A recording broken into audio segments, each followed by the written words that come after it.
Assalamualaikum warahmatullahi wabarakatuh. Perkenalkan, nama saya Fauzi Rahma Arning Saputri dengan nomor induk mahasiswa G002361 dari kelompok 2301 atau SKD1. Oke, pada kesempatan video kali ini saya akan melakukan video terkait ini hal anatomi. Oke, saya akan melakukan presentasi ya teman-teman. Oke,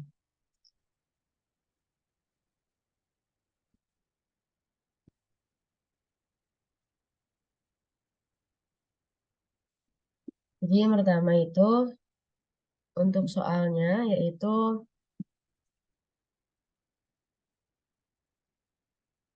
jadi di sini teman-teman saya akan menjelaskan terkait rotator cuff ekstremitas inferior. Nih, oke lanjut ya. Untuk selanjutnya yang pertama soal pertama itu yang rotator cuff itu otot-otot penyusun rotator cuff dan cara mudah menghafalkannya. Lanjut. Jadi otot-otot rotator cuff itu terdiri dari empat empat apa ya? Empat otot-otot penyusun gitu.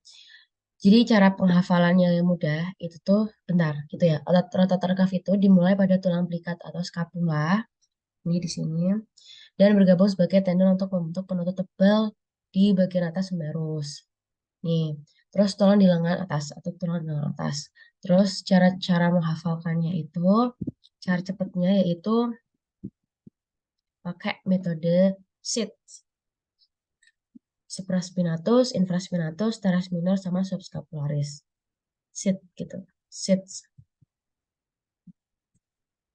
Nah, bentar, sebelum itu ini kan.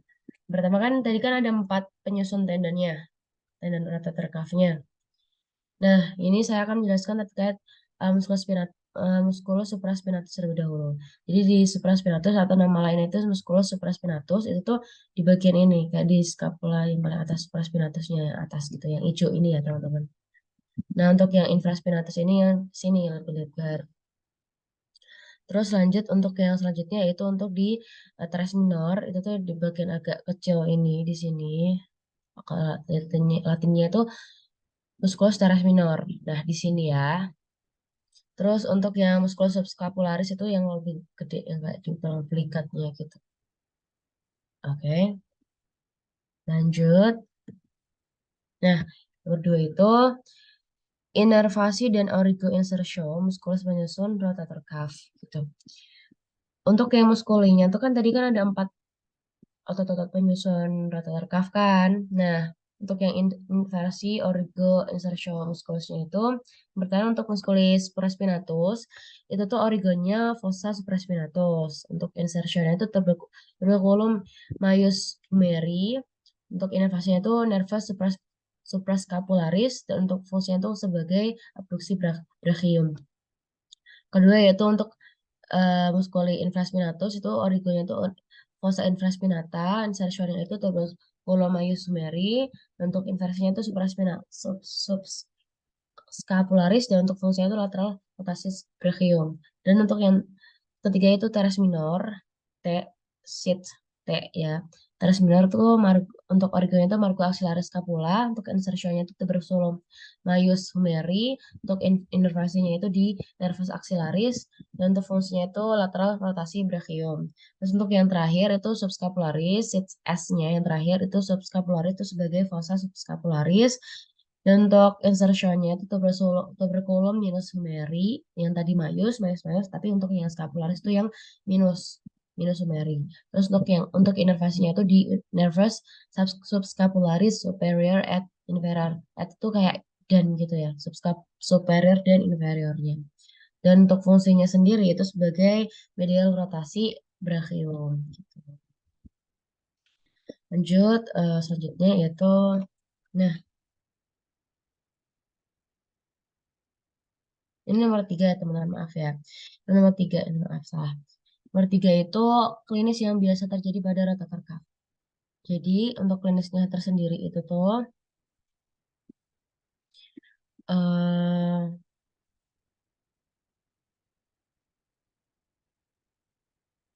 nah ya, nyeri. Jadi tuh, ini kan ada robekan nih. Nah, Sebenarnya itu nyeri rotator cuff itu dirasakan di bagian depan dan samping bahu serta lengan atasnya. Nah, nyeri di area ini itu seringkali menandakan tendon rotator cuff-nya itu terluka atau radang atau rusak. Nah, bentar ya. Nih, kalau yang ini tuh tendinitis itu tuh rotator cuff-nya itu paling sering terjadi pada atlet muda dan orang dewasa paruh baya. Nah, ini tuh terjadi ketika tendon rotator cuff-nya itu normal dan sehat terluka atau meradang. Terus olahraga dan aktivitas yang memerlukan banyak gerak, melempar atau gerakan lengan ke atas seringkali menyebabkan tendinitis. Terus kalau yang robekan tadi tuh, robekan tendon supraspinatus itu tadi tuh terjadi ketika tendon robek dari tulang lengan. Ini ditemukan terutama pada orang dewasa parubaya dan lebih tua. Nah, robekan ini tuh dapat disebabkan oleh trauma. Misalnya nih, kayak terjatuh langsung pada bahu atau pukulan langsung pada bahu. Nah, untuk pengguna rotator cuff yang berlebihan itu secara kronis juga dapat berkontribusi. Obesitas dan merokok juga dapat meningkatkan kemungkinan seseorang mengalami robekan rotator cuff. Nah, lanjut tadi ya, mohon maaf untuk berputar-putar. Nah, untuk yang tendinosis itu tuh kondisi di mana tendon itu kayak mulai melemah gitu. Karena mulai tipis akibat penuaan. Hal ini tuh disebabkan karena apa? Karena seiring dengan bertambahnya usia. Terus karena apa? Karena terjadi penurunan suplai darah ke tendon rotator rotator rotator cuff-nya. Akibatnya apa? Akibatnya ketika tendon itu menjadi stres atau cedera, tendonnya itu tidak dapat pulih atau sembuh dengan baik. Nah, kemudian tendonnya itu lebih mungkin robek atau meradang. Terus karena postur tubuh yang buruk juga, kayak merokok, aktivitas di atas kepala yang berulang, dan gen yang juga mungkin berperan dalam perkembangan tendonisis atau terkafnya.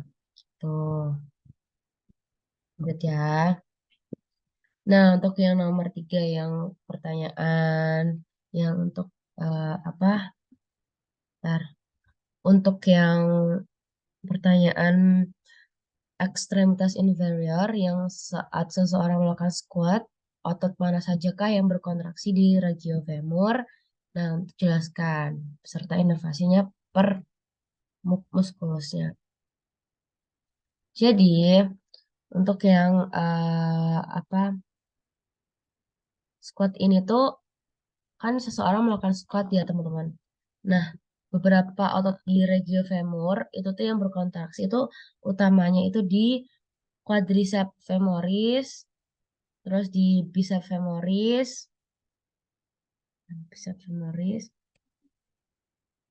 terus sartorius, sama di adductor manus, terus juga di gluteus maximus. Nih, yang pertama itu tuh di quadriceps femoris atau otot quadriceps. Untuk inervasinya itu nervus femoralis L1 sampai L4.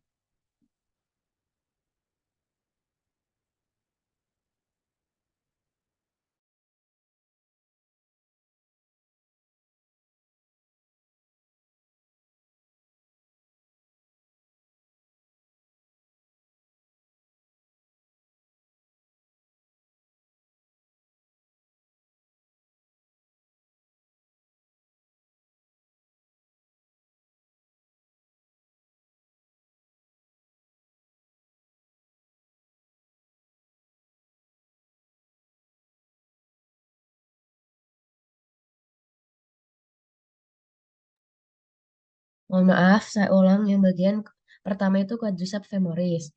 Jadi itu atau yang dinamakan dengan otot quadriceps. Nah, untuk inervasinya itu di nervus femoralis L1 sampai L4. Nah, otot ini itu tuh terdiri dari 4 otot. Yang pertama itu ada vastus lateralis, di sini fase lateral, terus vasus medialis, terus vasus intermedius, terus ada yang terakhir itu rectus femoris. Terus selanjutnya di nomor 2 itu biceps femoris.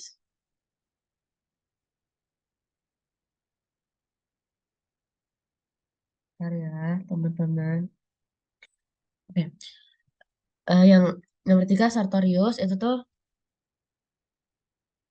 untuk inervasinya itu tuh eh di nervus femoralis L2 sampai L4.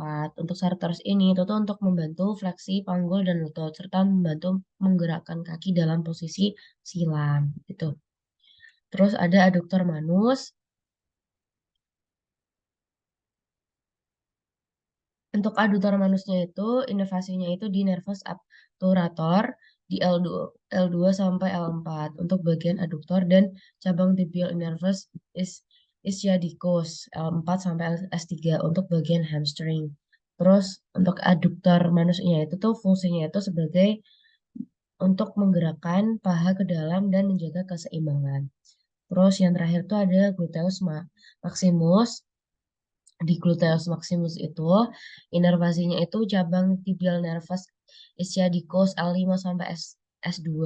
Terus di gluteus maximus muscle ini tuh meskipun ototnya ini terutama terkait dengan pinggul, gluteus maximus itu juga berkontribusi sebagai pembantu atau untuk membantu Anda untuk kita tuh untuk bisa berdiri tegak saat naik di squat gitu.